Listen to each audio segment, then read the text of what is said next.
lórí àkókò ìpọ́njú ńlá náà la ṣe wà. As prophesied by the Lord Jesus Christ in Matthew chapter 24, verse 21.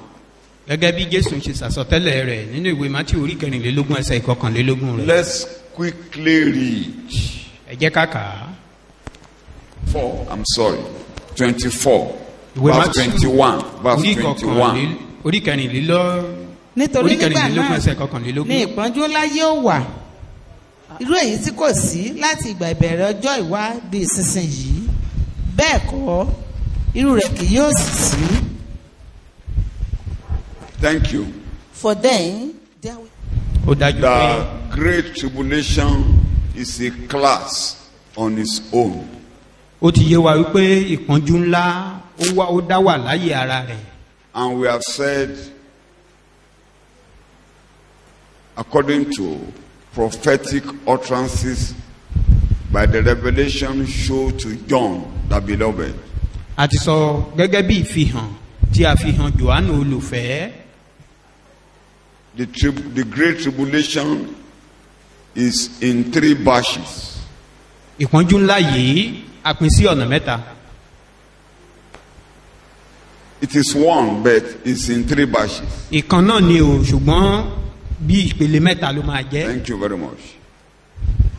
The opening of the 7 seals, Ṣíṣí èdìdí méje, blowing of the 7 trumpets, fífọn ìpè méje, and finally the outpouring of the bottle of the wrath of God. 7 bottles of the wrath of God. àti dídá ago ìbínú méje Ọlọ́run sórí ilẹ̀ ayé. To save our time, Torí àkókò wa. the outpouring of the 7 cups, that's my introduction, of wrath means that God's judgment is also final and irrevocable. Títú ago ìbínú Ọlọ́run méje sórí ilẹ̀ ayé túmọ̀ sí wípé ìdájọ́ Ọlọ́run dé òpin àti pé kò ṣeé yí padà. Quickly, let's read, because we are going to concentrate on Revelation 15 and 16 tonight. Ìwé ìfihàn orí Verse 1 of Revelation kẹrìndínlógún. chapter 15. Let's read that quickly. mo sì rí àmì mìíràn lé ọ̀run tí ó tóbi tí ó sì yani lẹ́nu. Then I saw another sign in heaven, great and marvelous. àwọn áńgẹ́lì méje tí ó ní àwọn ìyọnu méje kẹ́yìn nítorí nínú wọn ni ìbínú Ọlọ́run dé òpin. That's the language. 7 angels who are 7 plagues, which are the last, because in them the wrath of God is The finished. last in them is fulfilled completely, the wrath of God. You are reading. That's verse 1.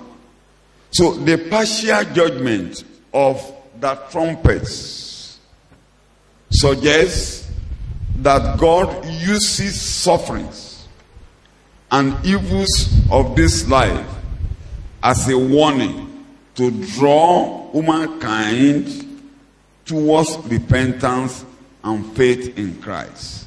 Ìdájọ́ díẹ̀ yẹn ti ìdá mẹ́ta tí àwọn ìpè tí a fọn ń sọ fún wa wípé Ọlọ́run lo àwọn ìjìyà yẹn àti àwọn ìṣẹ̀lẹ̀ búburú láti kìlọ̀ fún àwọn ọmọ ènìyàn kí wọ́n sì wá sí ìrònúpìwàdà kí wọ́n sì gba Kristi gbọ́. When we were reading the blowing of the trumpets, we see that in each case, 1/3 of the world suffered mostly in the tribulation. 1/3 will die, so that the rest, the remaining will bow down and repent. But alas, the remaining, those who remain in the world, then those who will remain, will refuse to repent. Ìgbà tí à ń ṣe àlàyé bí a sọ̀rọ̀ nípa wípé ìdá mẹ́ta àwọn ènìyàn tó ń gbé lórí ilẹ̀ ló ṣègbé fún lórí ìbínú Ọlọ́run yìí, ṣùgbọ́n àwọn díẹ̀ tó kù nínú wọn àwọn wọ̀nyí ni àwa ń bá sọ̀rọ̀ níbí báyìí. No, those remainder refuse to repent. When you recollect, we have studied the blowing of the 7 trumpets. Under each trumpet, 1/3 died. àrántí bí a ti ṣàlàyé wọ́n ṣe àwọn ìpè wọ̀nyí ìkọ̀ọ̀kan nínú àwọn ìpè wọ̀nyí ìdámẹ́ta àwọn ènìyàn wọ̀nyí ló kú. And God was expecting, or will be expecting, those 3/4 to heed warning and repent. àwọn ìdákọ̀ọ̀kan tó wá kù ọlọ́run retí pé kí irú àwọn ènìyàn bẹ́ẹ̀ kan ronúpìwàdà. But they refused to repent. ṣùgbọ́n wọ́n kọ̀ wọn ò ronúpìwàdà. And the final wrath is now coming upon all. ìbínú tó gbẹ̀yìn ó wá ń bọ̀ lórí gbogbo àwọn ìyókù báyìí. And we will be reading, talking about those wrath, beginning from today. ìbínú yìí gan-an la fẹ́ máa gbéyẹ̀wò láti ní báyìí. Under my introduction, such tribulations also precedes the final hour of judgment, when God's wrath is finished and there is delay no longer.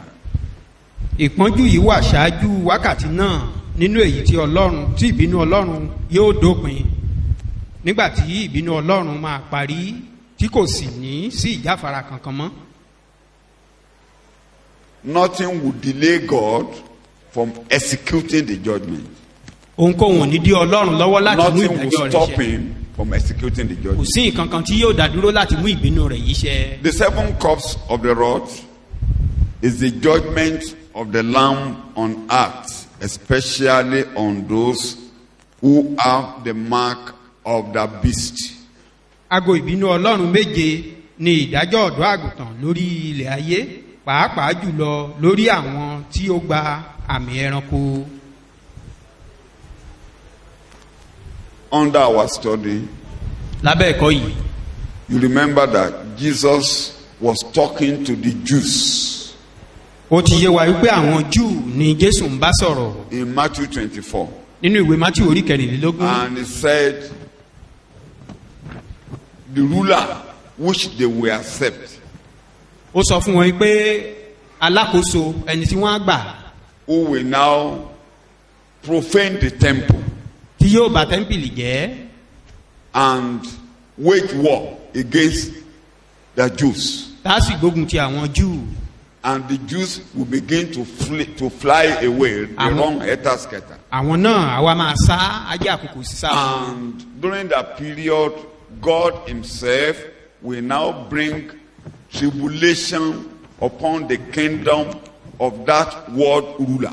lákòókò náà ni ọlọ́run á mú ìpọ́njú ńlá bá ìjọba ẹni tí ń darí nígbà náà And all those who believe in his government. àti gbogbo àwọn tó gba ìjọba rẹ̀ gbọ́.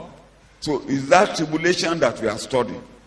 ìpọ́njú ńlá yìí gan-an ni ohun tí à ń gbéyẹ̀wò And báyìí. you will remember that before this tribulation, kí ṣáájú àkókò ìpọ́njú ńlá yìí God has not appointed the church unto wrath, ọlọ́run ò yan ìjọ sí ìbínú but to receive salvation through the Lord Jesus Christ. ṣùgbọ́n sí ìgbàlà nípasẹ̀ jésù kristi. The saints must have been taken away from the world. àwọn ènìyàn mímọ́ á ti lọ kúrò nínú ayé I ṣáájú àkókò mean, the yìí. church of Christ. mò ń sọ̀rọ̀ nípa ìjọ ọlọ́run That church of Christ must have been taken away from the world. pé àti kó ìjọ kúrò nínú ayé ṣáájú àkókò ìpọ́njú ńlá Jesus yìí. died for the whole world. jésù ń kú fún gbogbo aráyé But he came to his own Israelites and they rejected him. ṣùgbọ́n ó tọ̀ àwọn tirẹ̀ wá àwọn tirẹ̀ sì kọ̀ wọn But gbà.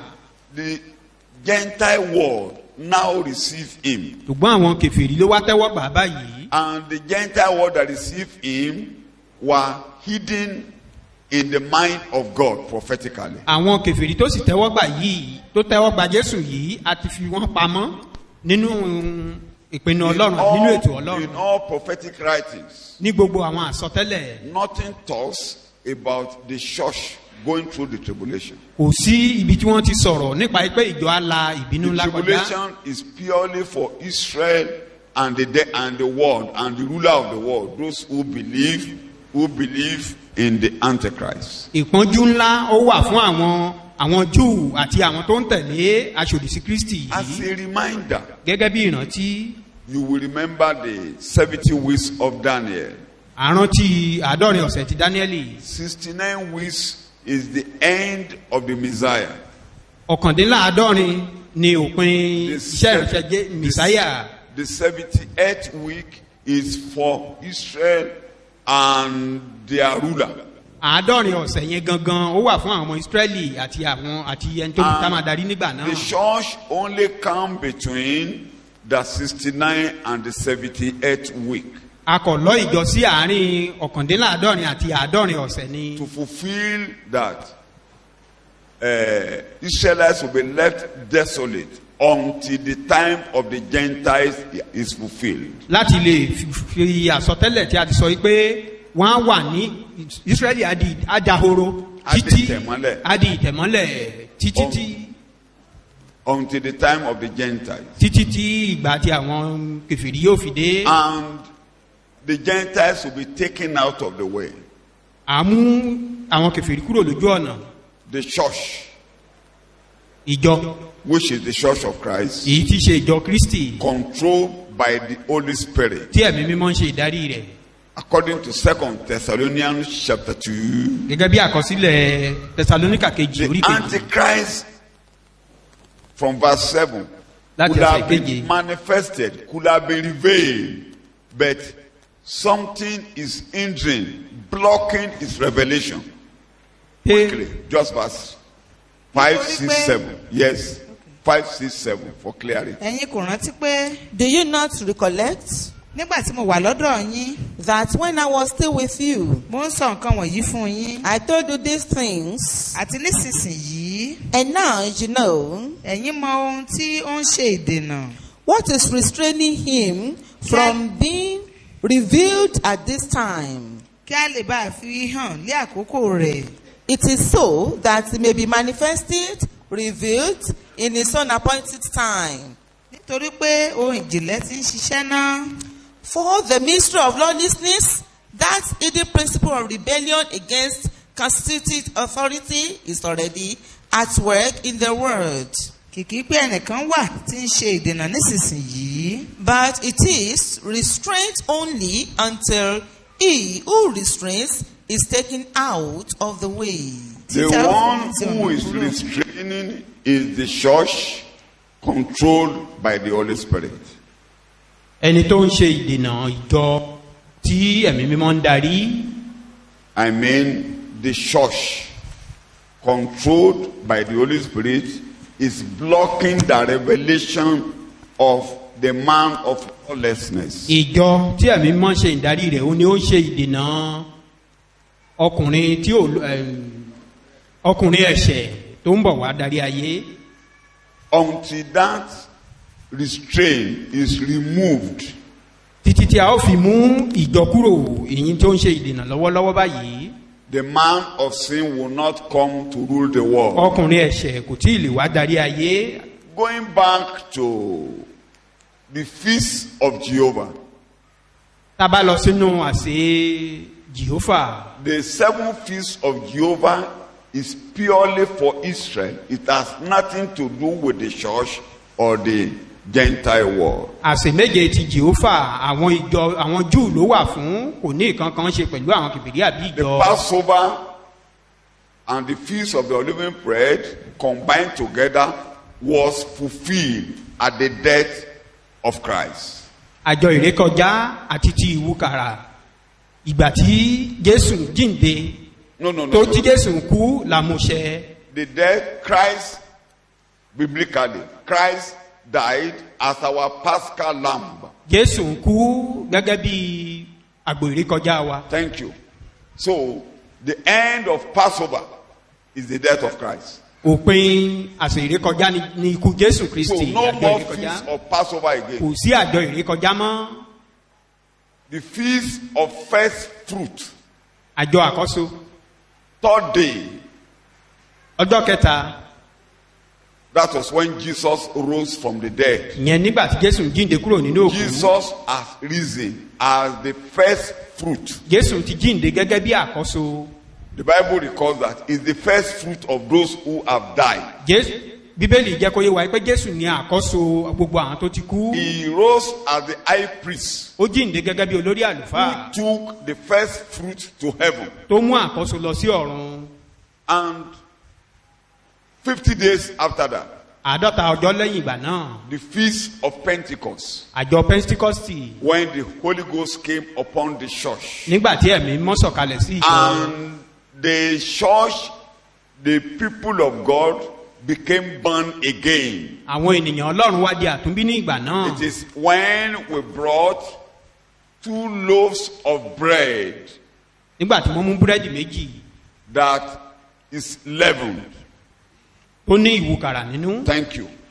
That is Jews and Gentiles. èyí túmọ̀ sí àwọn júù àti àwọn kèfèrí According to the song the choir sang to us, that God accepted them like that, just as we are. gẹ́gẹ́ bí orin àwọn akọrin tí wọ́n kọ sí wa pé ọlọ́run kò gbà wá bẹ́ẹ̀ gẹ́gẹ́ bí a ṣe rí Just as we are. gẹ́gẹ́ bí a ṣe rí Because first fruits celebrated with unleavened bread. torí pé wọ́n máa ń ṣe àjọ̀dún àkọ́so pẹ̀lú àìwúkàrà Thank you.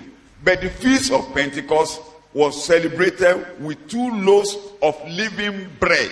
ṣùgbọ́n àjọ ti pentikọ́stì ni wọ́n máa ń ṣe pẹ̀lú búrẹ́dì méjì That is leavened. búrẹ́dì tó ní ìwúkàrà nínú Thank you very much. We were accepted just as we are. a kò tẹ́wọ́ gbà wá gẹ́gẹ́ bí a ṣe rí Leaven is a mark of evil. ìwúkàrà túmọ̀ sí àmì ibi We are accepted and redeemed and washed like that. Jesus, Agba wa. God accepted us like that. a gbà wá aṣọwádìí mímọ́ gé ọlọ́run sì gbà wá bẹ́ẹ̀ Not that we were perfect by nature. kì í ṣe pé bóyá a pé nípa ti Not ìṣẹ̀dá that o we were naturally perfect. kì í ṣe pé a pé God accepted us with the evil in us. ṣùgbọ́n ọlọ́run mọ̀ọ́mọ̀ gbà wá pẹ̀lú ibi tó wà nínú The ènìyàn inherent evil in us. ibi tá a jogún And wash us. ó sì wẹ̀ wá And cleanse us. ó wẹ̀ wá mọ́ And remove evil from us. ó wá yọwọ́ ibi kúrò nínú Make wa us part of Christ. láti lè jẹ́ ara Kristi That is the feast of Pentecost. eléyìí ni àjọ So pentikọ́stì nobody can boast in the church. kò sí ẹnikẹ́ni tó lè gbéraga We nínú are ìjọ accepted just as we are. a kò gbà wá bá a ṣe rí ni And you come to Christ just as you are. a sì wá sọ́dọ̀ Jésù gẹ́gẹ́ bá a ṣe rí Each person should come to Christ as you are. bẹ́ẹ̀ ni ẹnìkọ̀ọ̀kan wa gbọ́dọ̀ wá sọ́dọ̀ Jésù gẹ́gẹ́ bí a ṣe rí Without any play.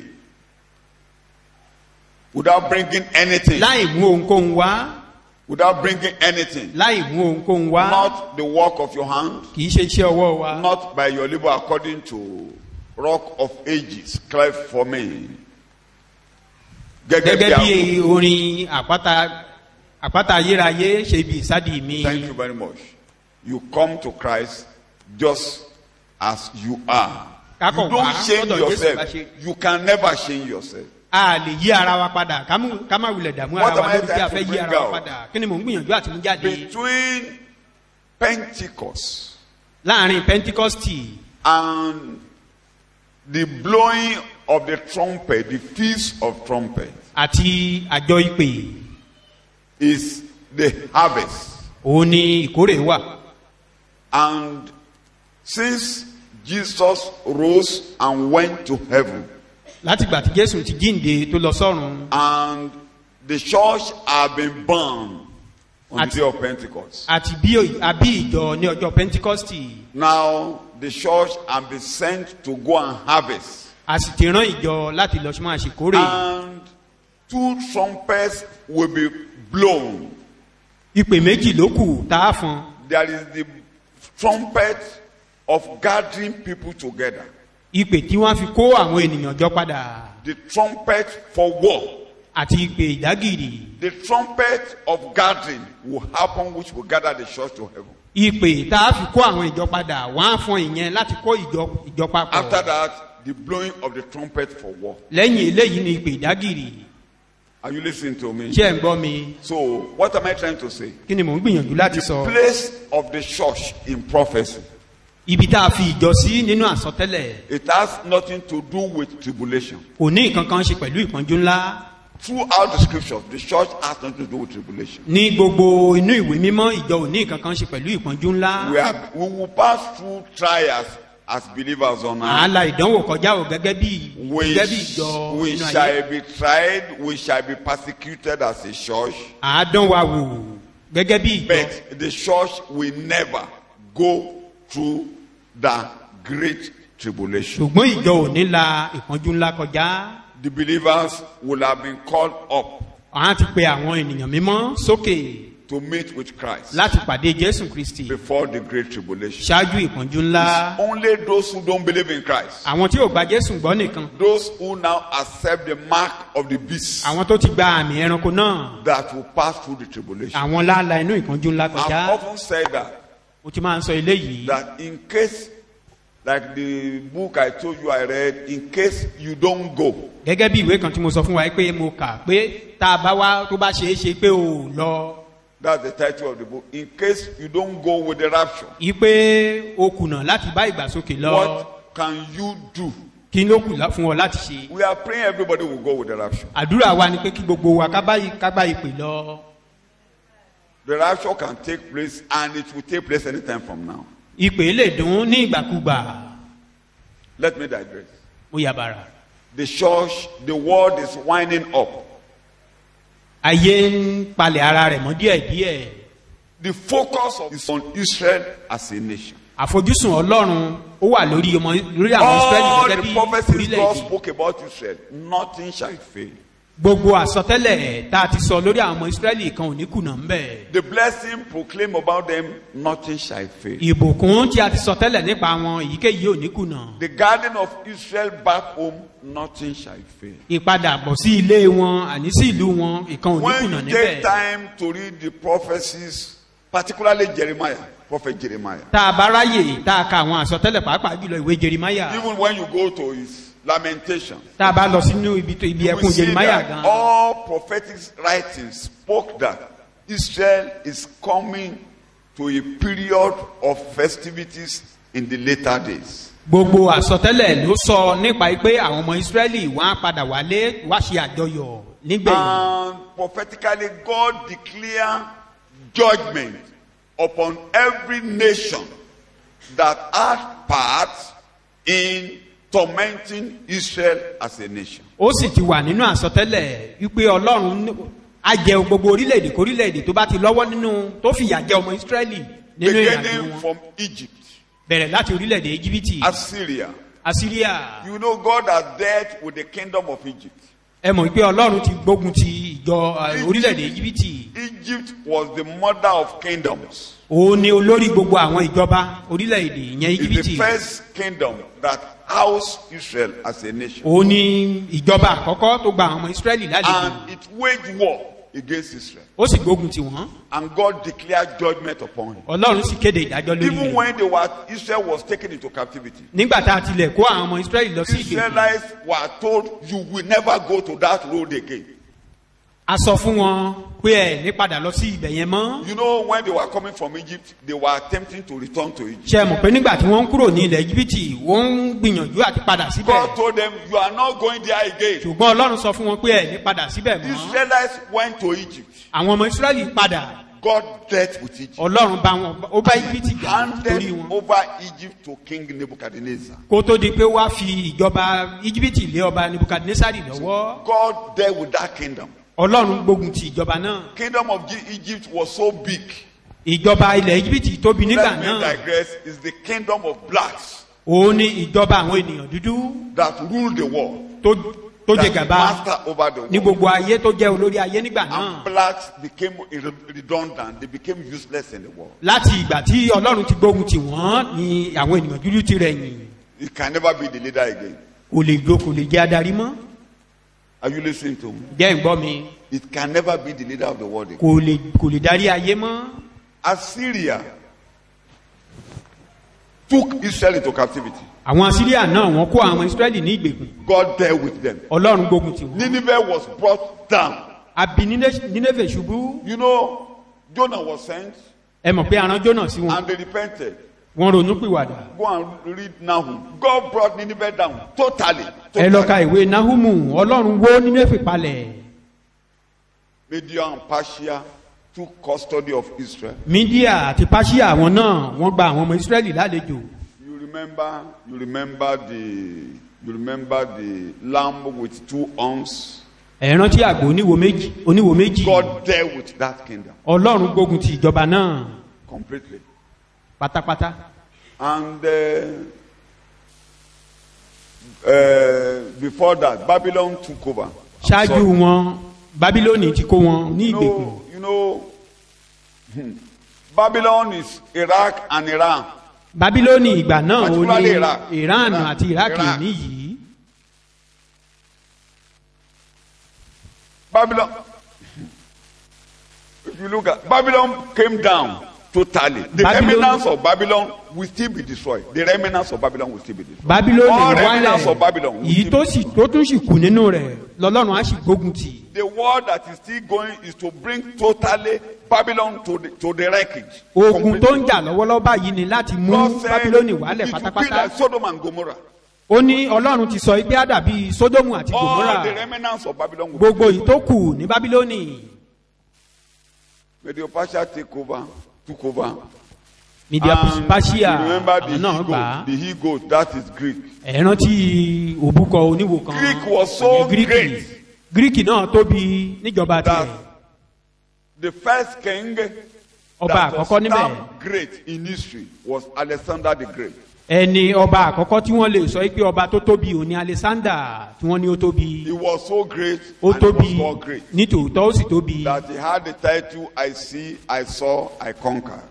Tóbi pé ó ní èdè kan tó máa ń lò pé mo rí mo When sì I ṣẹ́gun. see, I saw, I conquered. He's a conqueror. Nígbà tí mo rí mo sì ṣẹ́gun. But at a stage, God broke his arm. Ṣùgbọ́n ó tó àkókò kan tọ́lọ́run ṣẹ́ ìwo rẹ̀. And 4 horns came out of it. Ìwo mẹ́rin wá dìde dípò rẹ̀.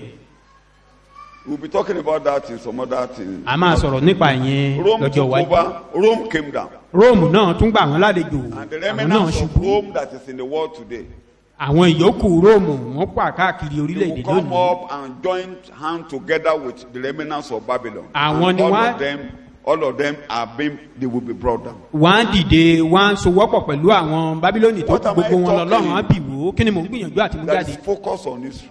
Pé àfojúsùn wà lórí àwọn ọmọ The Ísírẹ́lì. First World War was fought because of Israel. Ogun àgbáyé àkọ́kọ́ tìtorí àwọn ọmọ Ísírẹ́lì la ṣe jà á. Second World War was forced to give Israel the space in their land. Ogun àgbáyé kejì wọ́n jà á kan lè ní When ilẹ̀ anything wọn is padà. going on in the world Ohunkóhun tó bá ń ṣẹlẹ̀ nínú ayé that covers the whole world, tó jẹ́ ti gbogbo it àgbáyé. is because of Israel as a nation. Ó jẹ́ tìtorí àwọn Ísírẹ́lì gẹ́gẹ́ bí orílẹ̀-èdè. Israel must come back to their home. Ìyẹn ni wípé a gbọ́dọ̀ dá wọn padà sí ìlú So sí ilẹ̀ wọn. watch the politics of the world. Ẹ máa ṣàkíyèsí ètò òṣèlú àgbáyé.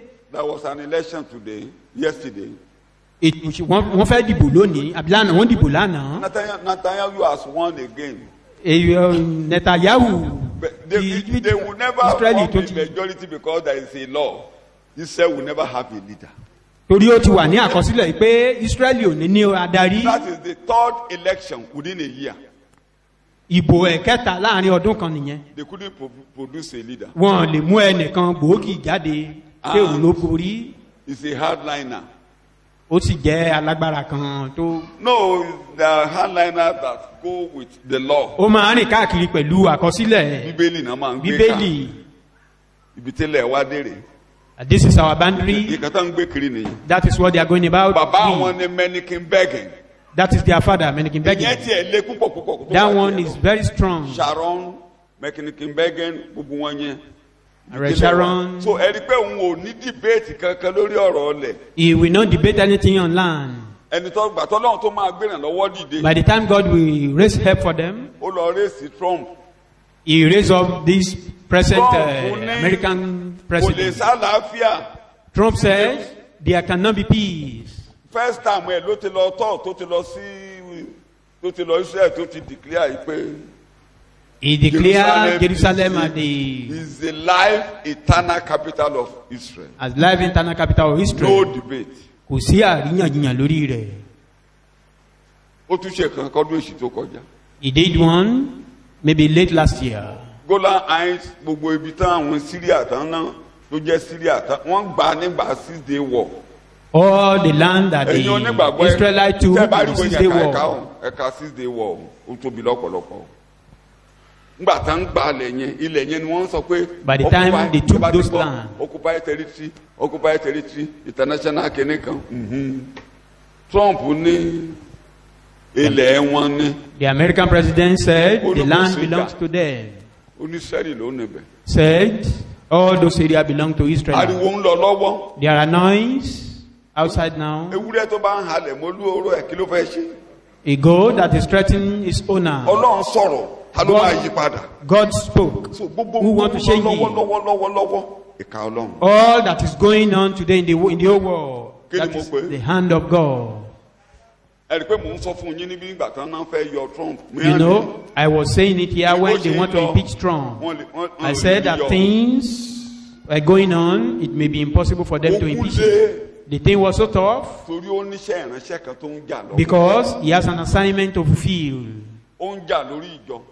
He's fighting for the church, Ó ń liberate ìjọ ní US. liberating the churches in the United States. Ó ń liberate ìjọ pé kí schools eléyìí tí Ọlọ́run á gbà fún wa nípínlẹ̀ Ọ̀ṣun bóyá wọ́n á tún máa ka Bíbélì ní school nípínlẹ̀ Ọ̀ṣun. Maybe they will restore all those things Torí mò into ń the gbọ́ schools. ròyìn pé I wọ́n ti ní heard kí wọ́n dá uniform padà. that the issue of uniform is settled now. Wọ́n ti ní kò sí nǹkan tó ń jẹ́ ṣé 534 mẹ́kan mú orúkọ tán 55 àbí kílẹ̀ pé wọ́n ní kí ṣùkúrú padà sí bó ṣe wà. That the thing should be returned to the status quo. Issue kí girls school máa kí St. Margaret's máa lókùnrin. Then the issue of all those girls' school Yeah, ma, to mix them okay. with boys, that one is also Ó settled. burú gan wọ́n lọ́mọ kan pass school start yẹ tó fẹ́ wọ tó bóyá admission náà ló ń wá ọkùnrin ní tán kọ St. Margaret's he was rejected.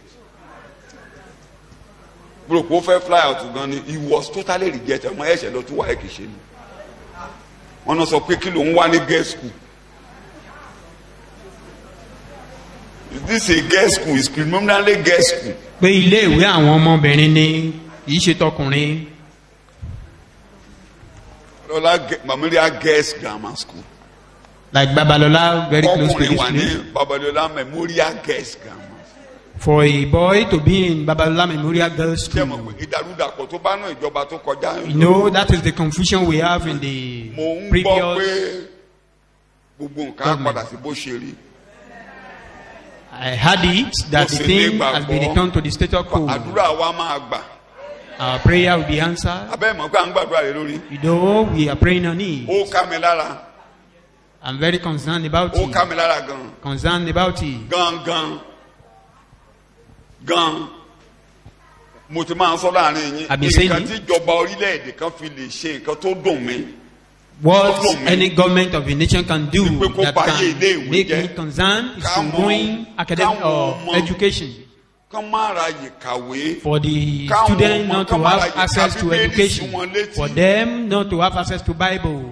Ìjọba tó bá ti gbógun ti kán má ka Bíbélì ní school. Any government that wage war Káwọn against ọmọ reading má- Bible in the Káwọn schools. ọmọ má kọrin, kán má kọrin. For them not You to every sing morning, praises rise up. to God. Eléṣù ìjọba ni. Such government is devilish. Ẹ máa rí báyìí ọdún mẹ́jọ ni wọ́n fi ṣèjọba yẹn. Ẹ ò lè rí sons of praise rà ní bookshop. For the 8 years of that regime, you cannot see Adulterated songs of praise praise. ẹ máa rí ní bookshop. Ó ti ń lọ. They are- Orí ìjọba èṣù ló dé. They are going- Ẹ rí ní state mi o. So àwọn You tó can bá see fẹ́ it rà in some other tẹ́ bá states. kọjá lọ sí Èkìtì tàbí Going to Ọ̀yọ́ Ekiti, state, ẹ máa rí sons of Ọ̀yọ́, praise or rà. whatever. Ẹ lè má rí lọ́sùn. Ẹ rí You may nígbà not see it in neat. Osun State. Ẹ ríra wọn kò sí ń bí kò sí ń bí ṣe pé mò ń fi ìyàwó mi wá rọjà lánàá My wife was trying to wọ́n buy wá lọ one. ń fẹ́ rà wọ́n wá lọ kò sí.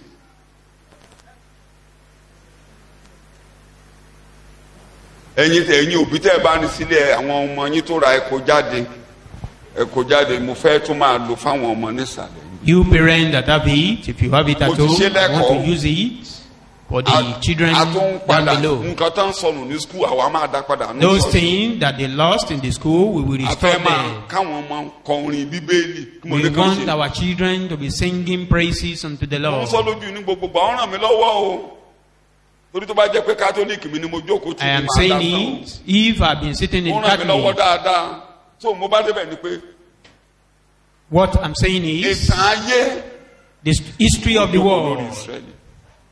is all about Lójijì Israel. láì Suddenly, tẹ́lẹ̀ ìpè yìí ó dùn unexpectedly, the trumpet will sound. á kójọ kó lójú ọ̀nà. The church will be taken away.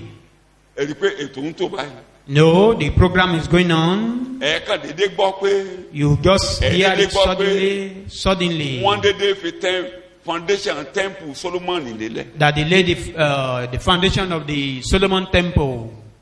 ǹjẹ́ gbèdè tí mo lò yìí. Here The in my land. materials are being gathered. Pé wọ́n ti kó àwọn èròjà tó fẹ́ lò jọ. mo ti débẹ̀ o mo dé lu yẹn o. I've been to that Ọ̀rọ̀ place. ọ̀fẹ́ Ọlọ́run débẹ̀ mo dẹ̀ rí i pé the mọ́ọ̀sì grace of ládùn wà God. bẹ́ẹ̀ ẹ̀ẹ̀kan dédé kò sí kẹtẹ́ anybody fẹ́ ṣe. There is nothing Bulldozer- anybody can do. bulldozer ni Netanyahu àníkan fi wo àníkan lọ fún ọ ní mọ́ọ̀sì wọn kan lọ kọ síbòmíì. Netanyahu will only order a bulldozer to pull them down. kò dẹ̀ sí kẹtẹ́ anybody fẹ́ ṣe. And they will just say they trespass and nothing will anybody do kò about sí that. anybody fẹ́ ṣe. There's nothing anybody can do about it. because gbogbo Jews tó wà ní gbogbo àgbáyé ń gbára àjọ pọ̀ All the wọ́n old múra àti Jews padà in wálé. the world, they were preparing to return home. Get to Russia, the Jews are prepared to come home. Ẹ lọ sí Russia, wọ́n múra àti padà wálé. Get to China, the Jews are preparing to come. Ní orílẹ̀-èdè China lọ́hùn-ún, In wọ́n múra àti Africa, padà wálé. Jews are still in Ethiopia, they are still in Africa. Àwọn Júù wọ́n sì wà ní ilẹ̀ adúláwọ̀ níbí pàápàá ní Ethiopia, àwọn náà múra àti padà lọlé. All of them wants to come home. All- Wọ́n kún Europe lọ. They feel all those European countries. Àwọn ló ń mi ayé. They are the shakers of the world. Ìṣètàn sọ̀rọ̀ coronavirus yìí. Israel ni wọ́n ti kọ́kọ́ sọ pé wọ́n máa ṣe vaccine yẹn.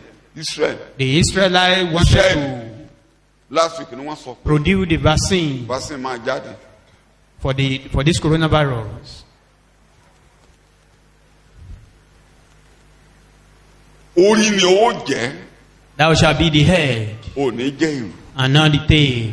Ó wà ń bẹ̀ dọ̀la. Is that one remain? So tọ́lọ́run bá ń mo máa ń tẹnu mọ́. Tí I do Ọlọ́run bá lọ emphasize. jókòó ti má jẹ̀mú Abraham. If God could see it with Mélòó the mélòó ni Abrahamic àdéhùn tó ṣe lórí covenant, Jésù how olùgbàlà? much more the covenant he made with Jesus? Èwo ló lágbára jù? Which one is greater? Ẹ dá mi lóhùn ẹ̀yin ọmọ I'm Ọlọ́run. asking you. O. Jésù olùgbàlà. Ìgbà tó máa fìdí májẹ̀mú Jésù yẹn múlẹ̀. By the time he will establish the Ó gbé covenant lórí of Dáfídì. Jesus, he lay it upon David. Pé irú ọmọ kò ní kúrò lórí àga Dáfídì. Your seed will never be found wanting on your throne. Ṣé ẹ̀yin sẹ́lẹ̀ ṣe mọ̀nàmọ́ná? Ẹ ò ní lọ́ba mọ́. You Israelites, you may be behaving, you will not have king again. There will be no king. My king is coming. The king of covenant is coming on the throne. Gbogbo nǹkan tí Jésù sọ lórí ìjọ. All Ẹyọ kan ò what ní jẹ́. Jesus said upon the church, none will miss. Ìyẹn mo fi máa ń sọ fẹ́yìn ọmọ Ọlọ́run kẹ́fọ́ kan balẹ̀. No, I do tell us Ṣẹ́ẹ̀rí kanda to calm down. Tá a ti gba ìṣùbọ́jọ Ọlọ́run láfíríkà. All the Yọ̀yẹ́ things fún ọ̀run that we ẹ̀jẹ̀ o. believe, that we, Gbogbo ohun tí Jésù sọ lórí rẹ̀ pátápátá ẹyọ kan ṣoṣo ò ní yẹ. all what Jesus has said concerning each one of us, Ẹ má gbàgbé we all come to pass. ìjọ Ọlọ́run tí The church Jésù of God, redeemed with the blood of Christ. kí mo tún pé ìjọ Ọlọ́run tí Jésù ṣe The kéde. church of God, Ẹ̀jẹ̀ ara rẹ̀ rà. redeemed with the blood of Christ. Kẹ́ẹ̀dẹ̀ mọ̀ pé gbogbo ohun tí mò ń sọ yìí. For us to know- Fókọ̀sì kan ṣoṣo lọ Ọlọ́run ní lórí ayé. Ọ̀rọ̀ ìjọ. All what I'm Ọ̀rọ̀ saying, ìràpadà. the only focus of Gbogbo Christ is Ísírẹ́lì pátápátá tí wọ́n ń for kó the bọ̀ word yìí. redemption Nǹkan of tí the wọ́n ń church. pàdánù tẹ́yìn ń gbádùn lónìí lọ Ọlọ́run ṣe ń ṣètò kan kóun wálé. Nǹkan táwa ń gbádùn yìí. What we are enjoying Ẹ máa today, bọ̀. that the Israelite lost, that is why God is trying to restore them home. Ẹ̀kọ́ yà á yí padà lọ́wọ́ mi tí mo bá ṣọ́ra. If care is not taken, I may go to another Tó mi ò ní area jẹ́ kó yí padà. entirely. Torí ó ti fẹ́ gbé mi wọnú Róòmù orí kọkànlá. He's trying to take me into Romans chapter 11. Àti fọ́ wọn lójú. That is, they've been blindfolded Ojú yín là. for some time, for Ẹ̀rí àánú our own gbà. eyes to be open. We Nípa receive ìfọ́jú mercy wọn. through Àwọn náà their tó being máa rí blindfolded. àánú gbà. Their own mercy Ṣé ó will ti soon yé yín? come. So ìlànà bí sẹ́ẹ̀lì ṣe máa rí àánú gbà. How Israelites will receive their own mercy. Ipò tí ìjọ wà ó ju Ísírẹ́lì lọ bí orílẹ̀-èdè. That's The my language. position of church is greater Ẹ gbọ́ mi dáadáa than o. Israelite as Tí a ẹ bá ń nation. Listen celebrate to me. Abraham. Limit ó ní limit. That is, that Abrahamic covenant has a limit. It has a Bàbá wa limitation. Paul ṣàlàyé. Our father Paul said it. Ó nítorí àwọn bàbá ni tí wọ́n. Bí o It's ṣe bẹ́ẹ̀ because àsọdànù. of the father they would have been ruined. Ẹ̀yin But gbòǹgbò lóru yín báyìí. We were bare by the Gbòǹgbò root. David. The root of David bare Òkè of. Jésè ló gbé yín. Ìjọ Ọlọ́run tí Jésù fi. That is, the church of God. So you are redeemed so by the blood important. of So Christ. important. A ṣe pàtàkì lọ́pọ̀lọpọ̀. Ní nǹkan tí Jésù nígbà tó jíǹde kó òun òkú. When Jesus resurrected, Tó jíǹde kó òun òkú. when he Bí olórí resurrected, àlùfáà. as a Tí wọ́n wọ ní as high agbádá. priest. Tí wọ́n wọ ní aṣọ. He Tó was gbé ẹ̀jẹ̀ lọ́wọ́ báyìí. Tó ń lọ even the báyìí. robe, taking Tó ń the lọ blood, báyìí. Tó ń lọ sọ́dọ̀ Ọlọ́run. Tó gbẹ̀jẹ̀ sórí ìtẹ́. going to the presence Tó of kọ́ God, àkọ́so gbogbo àgbáyé. and took the first fruit of the whole world, Àwọn ẹni ìràpadà. the redeemed. Tó jí wọn dìde kó òun òkú. Tó He kó raised wọn lẹ́yìn them from the báyìí. dead Tó and ní, took them, carried them along. Bàbá ó ṣàṣẹ́nu. Father, your work Èrè is not iṣẹ́ a tí mo waste. lọ ṣe rèé. This is the Mo word kó of ènìyàn the wá work sí I've ọ̀dọ̀ done for rẹ. you. I Mo brought kó people to ènìyàn you. wálé. I brought Mo people lọ, to you. mo bọ̀. Mo kó I ènìyàn went wálé. there, I returned home with For the first time, people. men return to the presence of God. Fún ìgbà àkọ́kọ́, a rí ènìyàn níwájú Láti ìgbà tí Ọlọ́run. èèyàn ti ṣìnà. Ever since man heard. Precious in the eyes of God. A ṣe iyebíye In the church. lọ́wọ́ Ọlọ́run ìyẹn ìjọ. Ìran tí a yàn. A chosen generation. Olú ènìyàn. Orílẹ̀-èdè. Níbi tí wọ́n tún gbé wálé nígbà tí bàbá oníbẹ̀rù yẹn máa ké. Ó ní ẹ̀yin ò wá sí orí òkè tá a fọwọ́ kàn. Ó ní ẹ̀yin wá sí òkè. Mountain Bethlehem, but Ó ní kì í ṣe unto sí Mount òní Zion, Jerusalem. not the Jerusalem Ó ní Zion, Jerusalem ti the heavenly Jerusalem, ìlú Ọlọ́run. the city of a living God, Tí a korúkọ the wọn church ní of the firstborn, ibi ìbù wọn. the place of the sprinkle of Ẹ wá blood. sí ọ̀dọ̀ Ọlọ́run. You come to the presence Onídàájọ́ of God gbogbo. Àti sí ọ̀dọ̀ Jésù alárinà ká ni wọ́n pè é. and to Jesus, Ẹ̀jẹ̀ ìbù wọn Advocate tó ń of sọ̀rọ̀ all men. tó dára ju kí ni mo pè é. sprinkle of blood, speaking the better thing than Jẹ́ká the blood jọ́sìn of ní ìṣẹ́jú kan kí n tó máa Abel. bẹ̀rẹ̀ lọ. Let's Olúwa, ó worship ṣé for a o. minute. Ó ṣé o. Ó ṣé wá o. Let's thank God. Gbàlà ńlá. Gbàlà ńlá. Ṣé ẹ̀rà padà tó tóbi.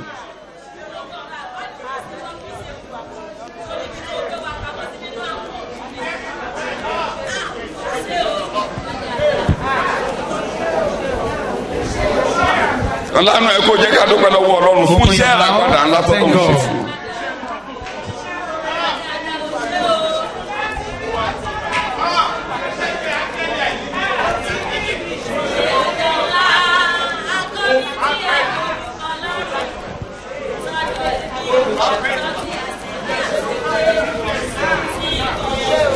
Jésù Olúwa wa fẹ́ràn ra ẹ jẹ́wọ́ o ṣe orí mi ò ṣorí igbó mọ́ orí mi ò ṣorí igbó mọ́ mi ò ṣaláàrí kiri ìrà I will no more mi go ò ní astray. nù mọ́ lọ́wọ́ I'm mi ò not nù a mọ́ lọ́wọ́ wanton lọ́wọ́ star mọ́ again. I will not lost. mi ò nù mọ́ lọ́wọ́ I lọ́wọ́ will mọ́ not lost. o ṣé o mo padà wálé Thank you, O God. mo I padà return wálé mo home. júbà rẹ bàbá I fún ẹ̀jẹ̀ return ìràpadà tó rà mí home. padà I wálé adore you. I mi ò adore you, sọnù God. mọ́ ọ lọ́wọ́ bàbá I will not lost.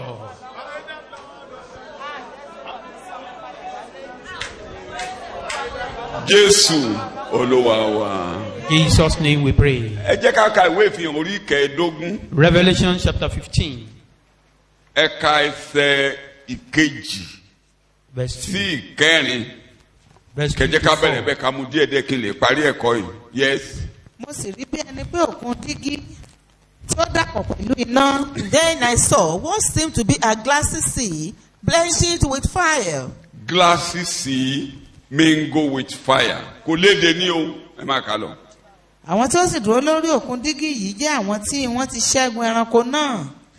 And those who had come out victorious from the beast and from his statue and from the number corresponding to his name were standing beside the glassy sea with harps of God in their hands. àti àwòrán rẹ̀ àti àmì rẹ̀ àti iye orúkọ rẹ̀ wọ́n ní dùùrù Ọlọ́run wọ́n sì ń kọ orin ti Mósè ìránṣẹ́ Ọlọ́run àti orin ti ọ̀dọ́ àgùntàn wípé títóbi àti ìyanu ni àwọn iṣẹ́ rẹ̀ olúwa ọlọ́run olódùmarè òdodo àti òtítọ́ lé ọ̀nà rẹ ìwọ ọba àwọn orílẹ̀-èdè. ó ti tó. And they sang the song of Moses, the servant of God, and the song of the Lamb, saying, Mighty and marvelous are your works, O Lord God the omnipotent. Righteous, just, and true are your ways, O sovereign of the ages, King of the nations. ṣé ẹ rí nǹkan tí wọ́n pè ní òkun díngí tó dàpọ̀ mọ́ iná nǹkan tó rí ni pé nǹkan tí Jòhánù rí ó dàbí omi ó tún dán bíi díngí ó tún dàbẹ́ ni pé iná wà lórí ẹ̀ kó lè ṣàlàyé bó ṣe rí kó léde tó máa lò ọ̀dọ̀ múra tó mọ̀. John has no language to use. What he saw is just like a sea shining like fire. He has no language to use for it. He was trying to use the worldly language just to cover that thing. Upon that, the victor, those who overcame that beast, those that are without that the sign or the number of that beast. I will give two interpretations for a better understanding. By the time the Antichrist will come, those that will remain in his kingdom are those who reject Jesus. That is, those who believe Satan more than Christ today. Àwọn yẹn lè lo nǹkan láti bẹ èṣù láyé lónìí.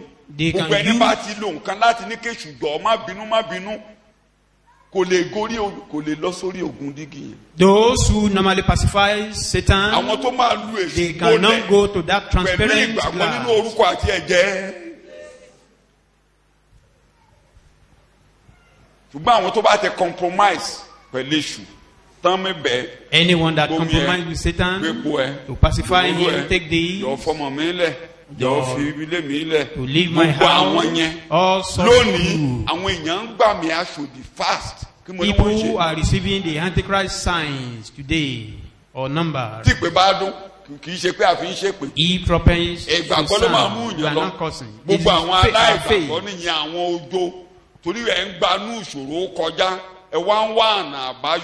Because you are passing through trouble or trial, you are now pacifying Satan, you don't want to die. The things that they will use to pursue Satan away from heaven is those who are ready to die. But for you not to die, you are now pacifying Satan. You are seeking a solution to your problem apart from God. Such people, they receive the Antichrist sign. That thing is even entering to the church today. Entering to the church today. Every one of us should be watchful. You should know that come what may, you pass through a trial. You'll be tempted. The Bible is that you know, after 1,000 years, Satan is still coming to the world. He is still coming to tempt those. The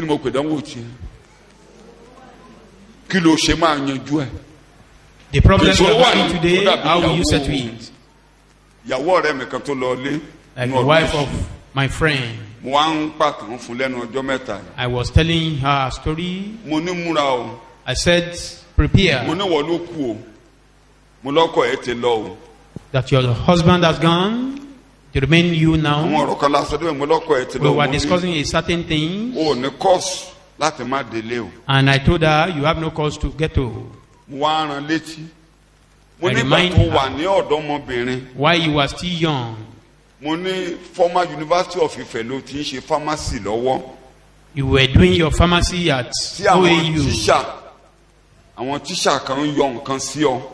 Some teacher trying to terrify you then. pé rárá torí kò ti gba Jésù. And you rejected because you are saved then. Wọ́n dẹ̀ fail yẹ. And they O lè failed gbà you, láti fail. and you accepted. Wọ́n láti gba transfer. Ó ṣe change of university báyìí wọ́n ti ń ṣe. Ó ti yẹ ká máa ṣe báyìí mi ò bóyá wọn ò ṣe mọ́. You did your change of university. Àbúrò ti lọ ṣe pharmacy ẹ̀ parí. Eventually, Mo lábúrò ti finished parí pharmacy his rẹ̀. pharmacy at Abu. Wá lóòótọ́ ni òbúra Peter. And she said, you are right. Mo ní bàbá ẹ̀ Muslim ni. Your father is a Muslim? Mo ní mo à ń sọ ọjọ́ tá a délé bàbá ẹ̀. I reminded her Ṣé bàbá of ẹ̀ the day ń we got to fẹjọ́ the ẹ̀ sùn house, wá pé and her father was reporting her to pé us, who is Dúpẹ́ who is Ìdòwú. mentioning some name that who are Ọmọ those. ìyẹn ni. That is the name of that Òun fẹ́ lọ sister. sí olórí bàbá òun. Òun fẹ́ lọ bọ bàbá òun. Ó sọ pé òun gbàgbọ́ gbọ́kàn rádaràda.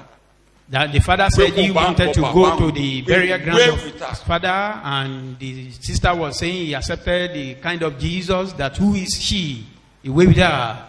Fiancé ẹ̀ ló ń sọ yẹn fún òun fiancé ẹ̀ lọ́rẹ́ mi tá a lọ bẹ̀ o. The father was telling her Mo ní tí òun fiancé rántí ogun tí dáàdi gbé tiẹ̀. that, Pé kò can lọ you bá ọmọ bàbá remember òun. the war that your father waged Tó o against bá bọ you? bàbá ẹ̀. You want to go and worship his father, Ọkọ ẹ̀ his ti dead lọ father. wọ ló kú àti àwọn but ọmọ now rẹ̀. your husband is gone, it remains you alone. You don't need to compromise again. Ojú ẹ ti rí. Oh, Mo God lọ of wá ara ẹ God, ló eh? fi resign. Torí ìgbàgbọ́. Because tó of faith, resign pé o ṣe pharmacy you mọ́. resign Torí that o you are fẹ́ no more serve interested in nínú pharmacy, that you want to serve in the Mo church. láwọn ọmọ ẹ̀ sì kéré. Ó ní Your primary children school were ni too wọ́n wà young. báyìí. They were still in primary school then. And those children now are graduates. They are married. Àwọn ọmọ wọ̀nyí wọ́n ti kàwé tán, wọ́n sì ti ṣègbéyàwó, wọ́n ti gbéyàwó So mo lọ́kọ. ní n tó ká mi lára jù fún ẹni pé What I'm concerned for Jọ́sìn. is Gẹ́gẹ́ bí for èdè tí mo máa lò you fún to mi. worship. mo ní o ní course láti má jọ́sìn. You have no Ìgbà cause tí ò yẹ not kó to o worship jọ́sìn ti God. kọjá. The time you ought not Àbí to kò do ti that kọjá? is past. Bẹ́ẹ̀ lẹ́nìkan kan yín gbanú wàhálà. So kọjá. also everyone So and each ẹ of us láti yín kọjá o. will pass through yours. Tó bá ti dé When it dúró comes, má ṣe kù. stand and never grumble. Kí mo ní kó ṣe? Dúró má ṣe kù. Stand and don't grumble. Pariwo pé àìgbàgbọ́ bílà. Tèmi lóluwà. Owó sí nìyẹn. Fún ìgbàlà mi. Bẹ́ẹ̀ lọ́wọ́ gbogbo. Ṣàmà gbàdúrà, ó lè ṣèrànwọ́. Gbàgbé swadọ̀tọ̀ mi, ìfòyà kò sí. Tó bá ti wá compromise. If you not Ó compromise, gbà mí nìyẹn o. it means Àwọn tó bá you gbà receive the sign. wọn ò ní débi òkun dín. Anyone that receives the sign will not get to that transparent glass. Àwọn aṣẹ́gun lórí ń bẹ̀ yẹn. Those are the victor. Tẹ́ bá wá ń kà á lọ. Ẹ rí i pé wọ́n gbé áàpù lọ́wọ́. Eléyìí tá a ṣe bẹ̀bẹ̀ pé kí ẹ̀yin akọrin lọ máa wá nǹkan òní orin yìí báyìí. The Kò one we sẹ́ni are tó still máa kọ́ wa. begging Orin là ń lọ the kọ lọ́rùn. chorus choir Kí mo to. láà ń lọ ṣe lọ́rùn. We are going to heaven to Kí mo láà ń lọ sing. ṣe lọ́rùn ẹ̀yin ọmọ ọlọ́run. We are going there to A sì ń sing. fagídí mú yín báyìí. You are Ẹsẹ̀ being, as if ìkejì. you are being forced. Ẹsẹ̀ now. ìkejì. Revelation chapter 15 verse 2. Wo ìfihàn orí mo sì rí kàndógún bí ẹsẹ̀ ẹni pé ìkejì. Yes. òkun dígí tó dàpọ̀ pẹ̀lú iná. Bẹ́ẹ̀ni. Then I saw what seemed to be a glassy sea blended with fire.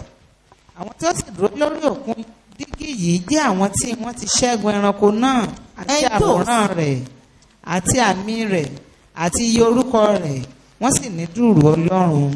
Kí ni wọ́n ní wọ́n ní lọ́wọ́ o? Dùrù Ọlọ́run. And those who had come out Redeemed. victorious, Redeemed from all the world. Àti Aṣẹ́gun ni rà wọ́n wọ́n. padà. Àwọn ẹni ìrà padà. The redeemed. Ó yá máa sọ nǹkan ní lọ́wọ́ yẹn. Yes, lóyìnbó. and those who had come out victorious from Yes. the beast and from his statue and from the number corresponding to his name were standing beside the glassy sea with harps of God in their hands. Kí ni àná gbé lọ́wọ́ o? Harps. Revelation 5:8. Ẹ jẹ́ kí n fi bíbélì wé bíbélì. Orí ìwé ìfihàn orí Revelation karùn-ún ẹsẹ̀ 5:8. ìkẹjọ. Revelation 14:2. àti orí kẹrìnlá ẹsẹ̀ ìkejì. nígbà tí ó sì gba ìwé náà. bẹ́ẹ̀ni. And when he had taken the scroll, àwọn ẹ̀dá alààyè mẹ́rin náà the 4 living creatures àti àwọn àgbà mẹ́rìnlélógún náà wólẹ̀ níwájú ọ̀dọ́ àgùntàn náà. and the 24 elders of the heavenly Sanhedrin prostrated themselves before the Lamb. olúkúlùkù wọn ní dùrù àti ago wúrà tí ó kún fún tùràrí tí ṣe àdúrà àwọn ènìyàn mímọ́. Each was holding a harp, lute, or guitar, and they had golden bowls full of incense, fragrant spices, and guns for burning, which are the prayers of God's people, the saints. ṣẹ́ẹ̀rì mo wo fídíò kan lánàá. Watch a video. Fídíò ṣọ́ọ̀ṣì Yọngi Show. Church of the Man of God Young wọ́n Ritual. sọ pé They said it's the largest congregation in the world. that church is the largest congregation mi in ò the dẹ̀ whole lè world. gé yẹn Pé òun ló tóbi jù ní gbogbo àwòrán tí àgbáyé. mo rí yẹn. I cannot dispute that because of what I saw. kí ni mo rí? What did I see? hallelujah chorus ni wọ́n kọ. gbogbo Singing ìjọ. hallelujah chorus. The whole kí ni mo church. pè? You can go to my wall on Facebook. You will see there. Àwọn Go tó to my yẹ wall. yẹ ti yé. owó ẹ̀yẹ Peter Bamidele ní Facebook click yẹ agbèjáde wàárí àná ni mo ti gbé síbẹ̀. mo Place gba it there yesterday. mo kọ́kọ́ lọ mo ní sùúrù títí network fi dá. I was a bit patient. The network is okay. but mo rí pé network dá. When the network is okay, wá láti kọ. báwo lẹ́yìn lọ o gbogbo instruments ń dùn o. different Bẹ́ẹ̀, types ṣé pé ṣe náà máa ń dìde kọ́ instruments. gbogbo You ìjọ know, pátá. they all rose up. wọ́n kọ́ and just one young choir master was bleeding the whole thing gbogbo ìjọ pátá. orin là ń lọ ọkọ lọ́rùn ni mo bá débẹ̀. What I'm trying to say is we are going to heaven to sing. kí mo láǹ lọ ṣe lọ́rùn. mo láǹ lọ ṣe lọ́rùn. We are going èmi náà to ti ń heaven to gbèrú sing. láti kọ́ yín báyìí. I've been trying àti to ń train ṣiṣẹ́ kan lọ́wọ́ you. báyìí. orin wa báyìí à ń gbé síbí. à ń gbé síbí ẹ̀rí pé àwọn akọrin ọ̀rọ̀ à ń gbèwé lẹ̀. You discover the so choir ẹ̀yin náà à ń trying to gbé drop síbí tán bá ti ń kọ́. their tó bá book. ti dé stage kan ẹ̀ máa bá wa kọ́ afẹ́kẹ́ mu rí. At the time, we'll be displaying it for the dúró whole orin yẹn lẹ congregation. máa We fi jọ sing kì í ṣe pé together.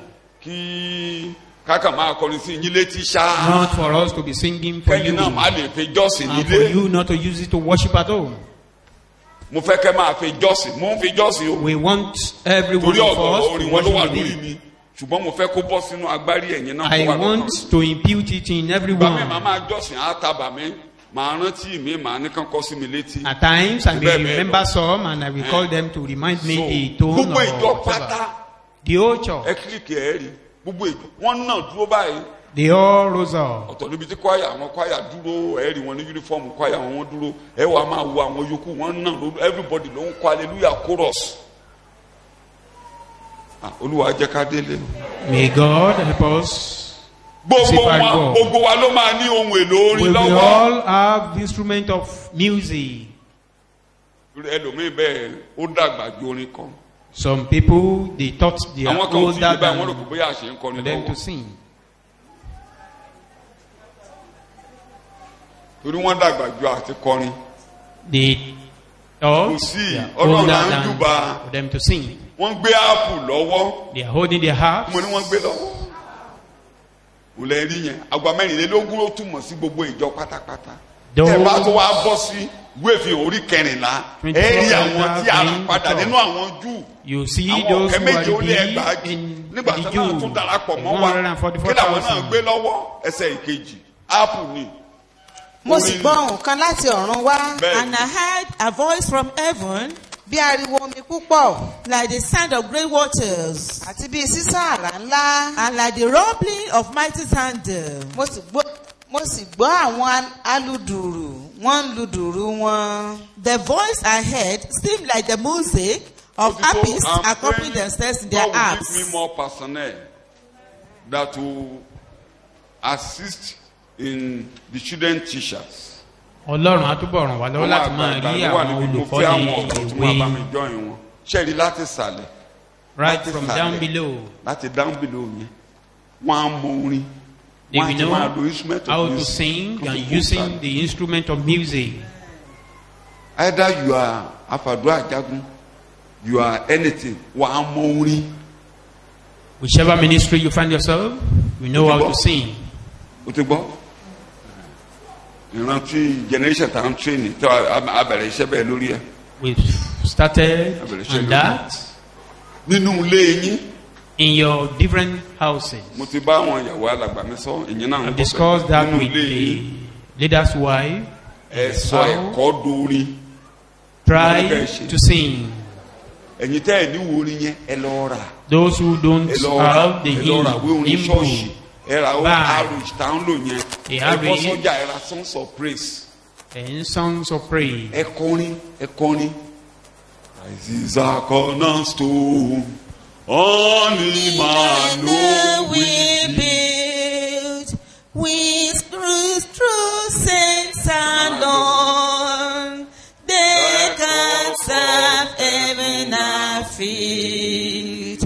And this great love, our hope, sweet bliss, of present grace and joys above.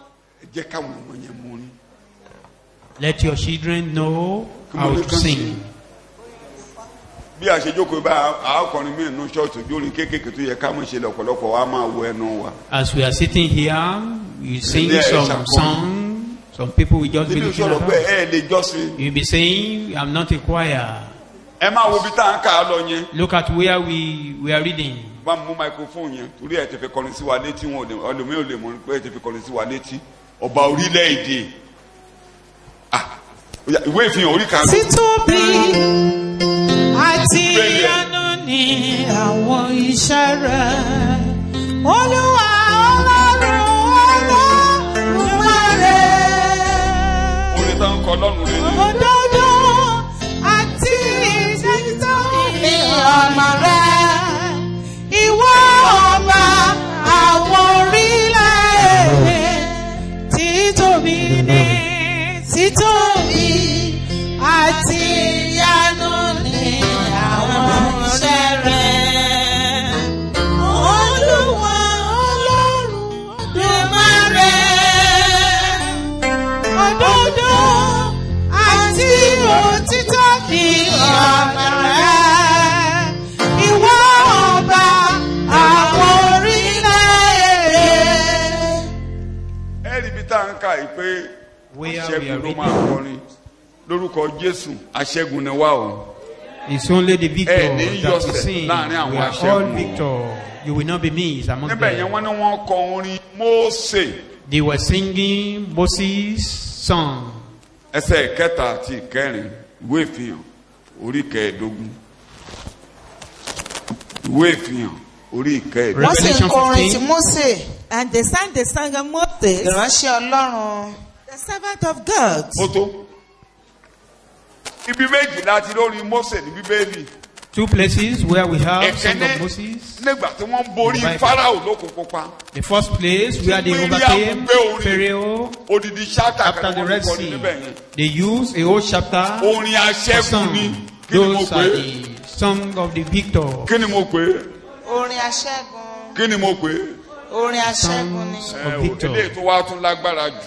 The greatest part of Ọlọ́run ní it. kó sọ ọ̀rọ̀ dorin fún Ísírẹ́lì. God told him to turn word into song for Israel. Ó ní wọ́n máa bọ̀rìṣà. And he said Only- they worship idol. Ṣẹ̀kọ́ ìdorin. Turn So this bàbá àti sermon kọ́ to wọ́n á máa song. rántí pé kò yẹ kán bọ̀rìṣà. While Wọ́n the ní sí song, wọn they létí will pé remember they shouldn't mo rán yín worship láti idol. ṣẹ́gun. That Ṣùgbọ́n I mo ń sent bọ̀ you láti to wá bá ayé overcome. jà. But I'm coming to wage war Mo against máa the gbógun world. ti àwọn tó bá bọ̀rìṣà. I will wage war Mo against máa those who gbógun ti àwọn tí worship ò tẹ̀lé. idol. Ó yá kọrin sí wọn létí kán máa kọ. Sing unto them for them to sing Ló it fà as tí well. Deuteronomy 32 orin ló kọ. Orin. Ìdájọ́ ò ní bá yín lórúkọ Jésù. The judgment will not come upon you. Kán tó ṣe ìdájọ́ níbí yìí. Before judgment here, Tó mú wá ni pé what brought about that àwọn is aṣẹ́gun ló dúró lórí òkun díngí.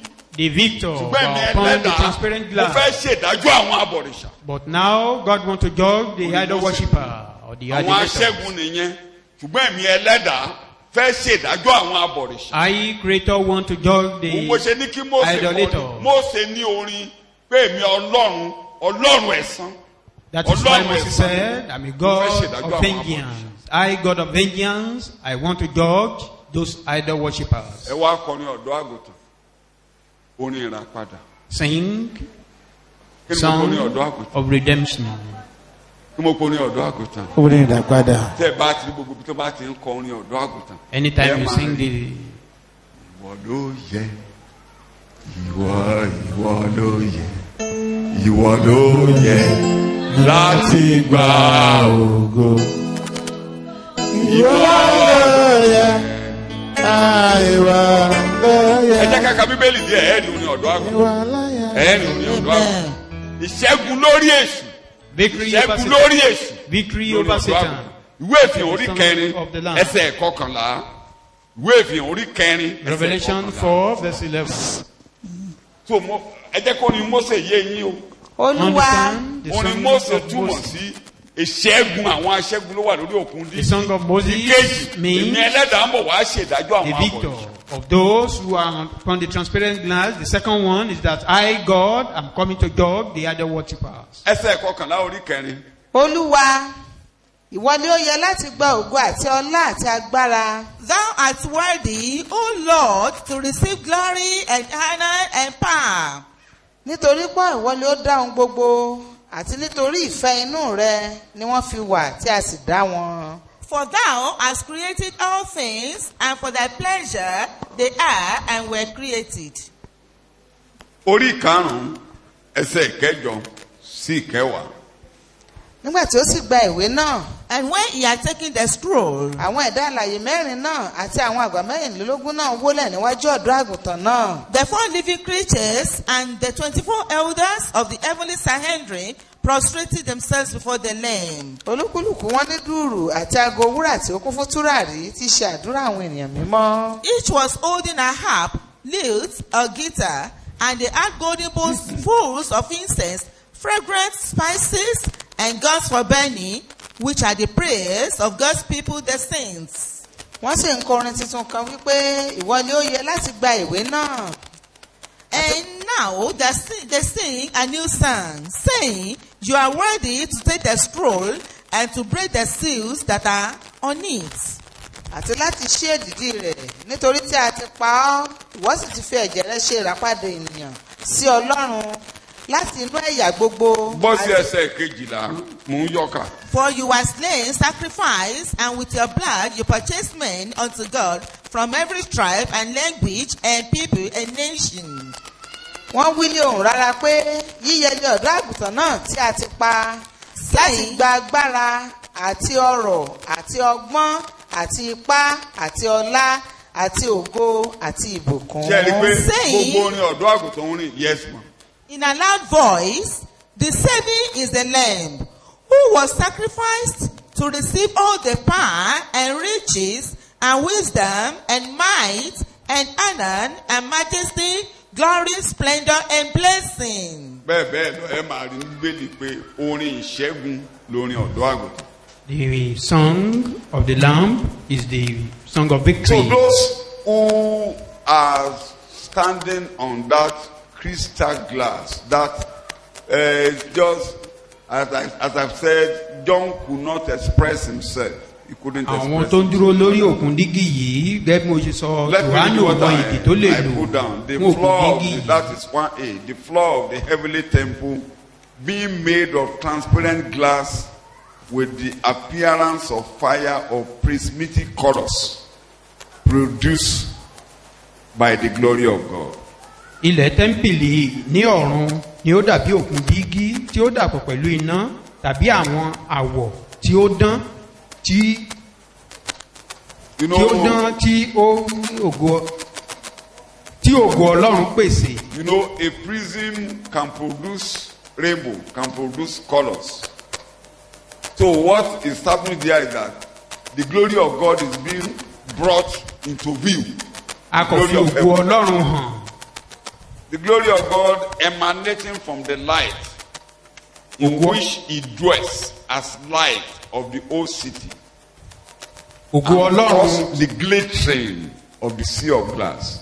ògo ọlọ́run tí ó jáde láti ibi tí ọlọ́run gbé ni ó máa ń fa dídán bíi ti òkun dígí. Tó fà á tí gbogbo rẹ̀ ń dán. So That is what caused the shining. what John saw could not be expressed in the language of man. ohun tí Jòhánù rí kò yé irú èdè ènìyàn tó lè lò tó lè My ṣàlàyé prayer rẹ̀. is that we will be there in Jesus' name. àdúrà mi ni pé à wà níbẹ̀ lórúkọ I say we Jésù. will be there in Jesus' name. à wà níbẹ̀ lórúkọ Jésù. Verse 5, 6, 7, 8 of the book of Revelation 15. lẹ́yìn náà mo sì wò sì kíyèsí a ṣí tẹ́ḿpìlì àgọ́ ẹ̀rí ilé ọ̀run sílẹ̀. After this I looked, and the sanctuary of the tent of the testimony in heaven was thrown open. àwọn áńgẹ́lì méje náà sì ti inú tẹ́ḿpìlì jáde wá. Our concern under this lecture is verse 6. The Ẹsẹ̀ 7 ìkẹfà ló kàn angels wá. which come out of the temple that will now blow, that will now carry the last plague on the world. You are reading. àwọn áńgẹ́lì méje. And there came out of the temple sanctuary the 7 angels, bringing wọ́n ní ìyọnu méje nì a wọ̀ wọ́n lé aṣọ ọ̀gbọ̀ funfun tí ń dán a sì fi àmùrè wúrà dì wọ́n lé ọkàn àyà. And there came out of the temple sanctuary the 7 angels, bringing the 7 plagues, afflictions, calamities. They were arrayed in pure gleaming linen, and around their breasts they wore golden girdles. àti ọ̀kan nínú àwọn ẹ̀dá alààyè mẹ́rin nì fi ìgò wúrà méje fún àwọn áńgẹ́lì méje náà tí ó kún fún ìbínú ọlọ́run ẹni tí ń bẹ láàyè láé àti láéláé. And one of the 4 living creatures then gave the 7 angels 7 golden bowls full of the wrath and indignation of God, who lives forever. This picture. That is the judgment that will be poured upon this world. Ó lọ́wọ́ ènìyàn nínú. It has the hand of man Àwọn ẹni in it. ìràpadà. The redeemed. Àwọn ẹni ìràpadà The redeemed ló máa rán àwọn áńgẹ́lì yẹn níṣẹ́. are the people that will send those angels. Àwọn ló gbé ìgò tán gbé ìgò yẹn tán handle ọ̀lẹ́ wọn lọ́wọ́ ní kankan. They are the one giving them the fire. Ẹ̀wọ̀n pé gbàtí Jésù ń sọ. While Jesus was discussing this, Ọwọ́ Jésù la fi ìdájọ́ lé lọ́wọ́. the judgment had been handed over to Jesus. But ìdájọ́ yẹn á fi lé wa lọ́wọ́. But now this judgment has been given unto us. Àwọn ẹni ìràpadà ló máa execute judgment. The redeemed will execute Ẹnà the òfin kan ní judgment. sùúrù kan jẹ́ kérò kú òun ayé dé.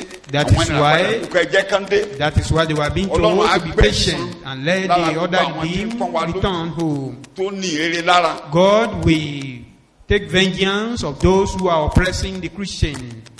So the rapture is the ultimate goal of a believer. Ìgbàsókè ni ohun tó ṣe pàtàkì jù fún onígbàgbọ́.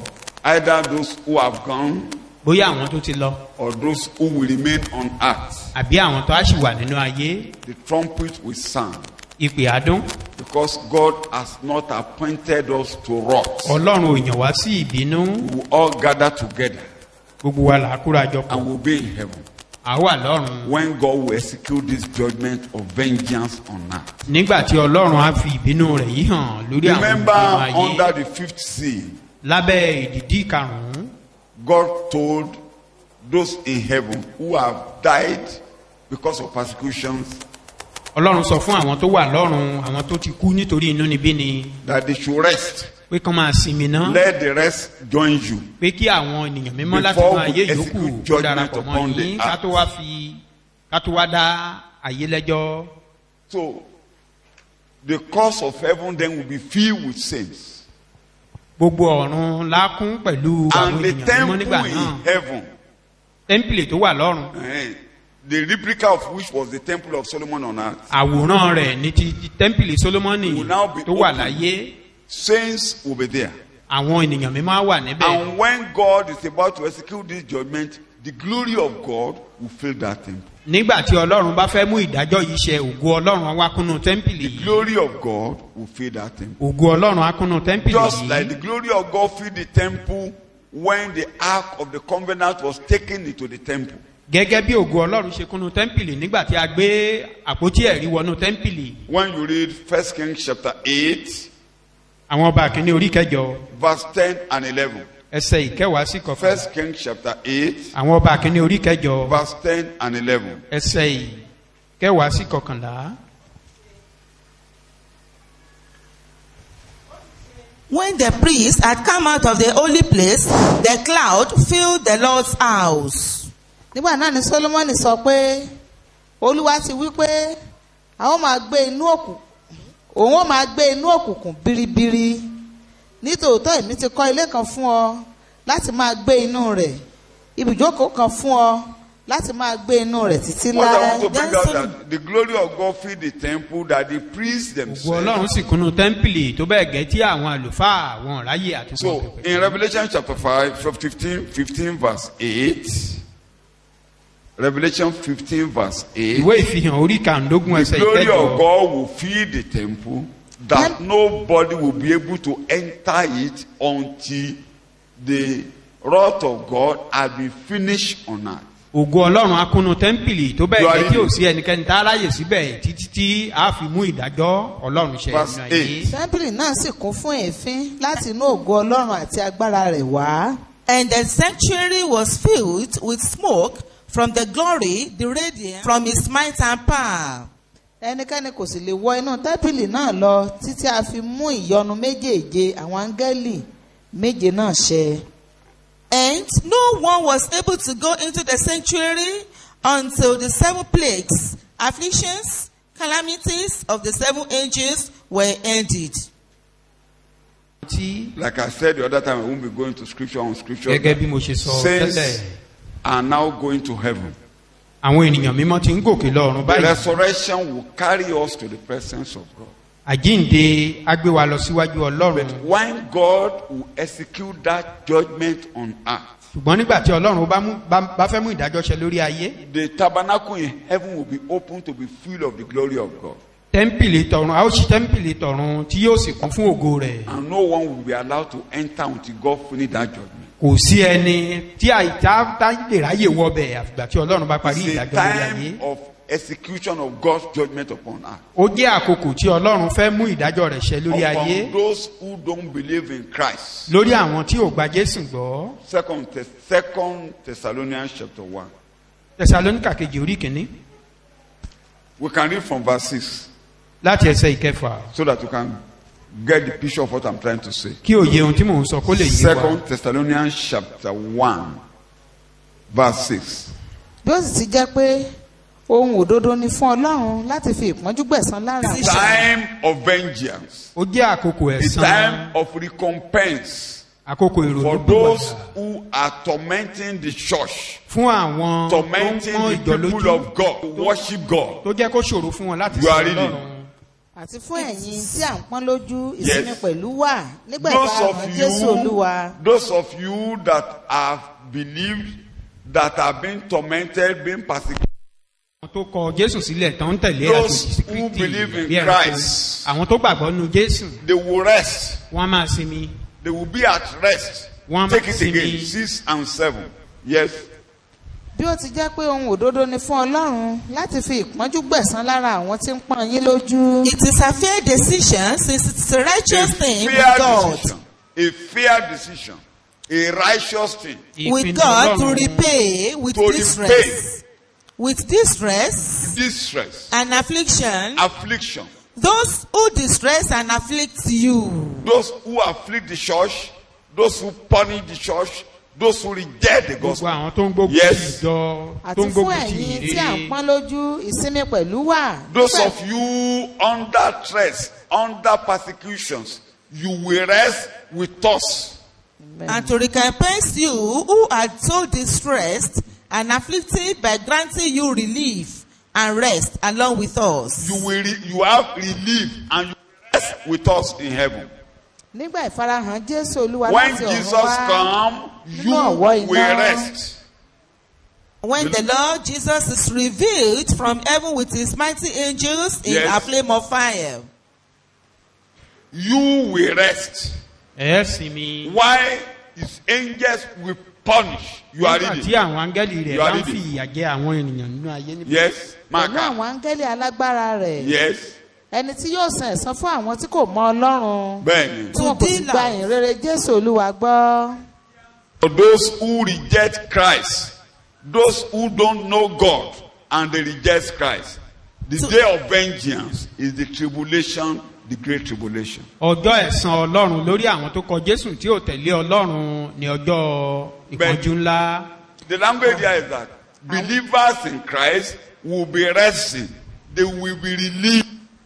Why God will take vengeance on those who reject Christ and don't believe in God. pàtàkì ibẹ̀ ni pé àwọn tó tẹ̀lé ọlọ́run tó gba jésù àwọn á máa sinmi ṣùgbọ́n ọlọ́run á máa gbẹ̀san lórí àwọn aláìwà bí ọlọ́run àwọn tó So kọ the day jésù of sílẹ̀. vengeance is coming. ọjọ́ ẹ̀san ń bọ̀. The day of vengeance is coming. ọjọ́ ẹ̀san ń bọ̀. God will grant you rest with us. ọlọ́run á fún wa ní ìsinmi I pẹ̀lú think wọn. God will grant you rest with us. ọlọ́run á fún wa ní ìsinmi pẹ̀lú Abẹ́rẹ́ èdè wọn. tí Paul lò. Don't Ó you ní see the ẹ̀yin language? ẹ wá sinmi pẹ̀lú àwa. that you will come to rest with us. Ó mọ̀ pé òun máa débi ìsinmi. He knew that we get to the place of Èmi náà rest. máa débi ìsinmi. I will get there as well. Mo lémi náà máa débi ìsinmi. I said I will get there. Ẹ̀yin tó bá ń gbanú ìṣòro kọjá Those lónìí. who are passing through Tí challenges ẹ̀ bá ti today, sẹ́ Jésù. if you don't deny Ẹ ń bọ̀ Jesus, wá sinmi. you are coming to rest. Nígbà tí àwọn áńgẹ́lì alágbára á máa ṣe ìgbẹ̀san lórí ayé. When a strong angel will be taking vengeance So ọjọ́ upon the ẹ̀san world. Ọlọ́run lórí ayé òun là ń ká The ẹ̀. day of vengeance of the world is what we are reading now. Shout hallelujah. hallelujah. Ẹ máa kà á lọ ìwé ìfihàn orí kẹẹ̀ẹ́dógún. àwọn ẹni tí yóò jìyà ìparun àìnípẹ̀kun Mo ti bọ́ sí ìwé ìfihàn orí kẹẹ̀ẹ́dógún ẹsẹ̀ kẹjọ. Mo ti bọ́ Revelation bẹ́ẹ̀. 15. Glory, the radiance and splendor of God. ẹnikẹ́ni kò sì lè wọ inú tẹ́ḿpìlì náà lọ títí a fi mú ìyọnu méjèèjì àwọn áńgẹ́lì méje náà ṣẹ. And from his might and power, and no one was able to go into the sanctuary until the 7 plagues, afflictions, calamities of the 7 angels were ended, completed.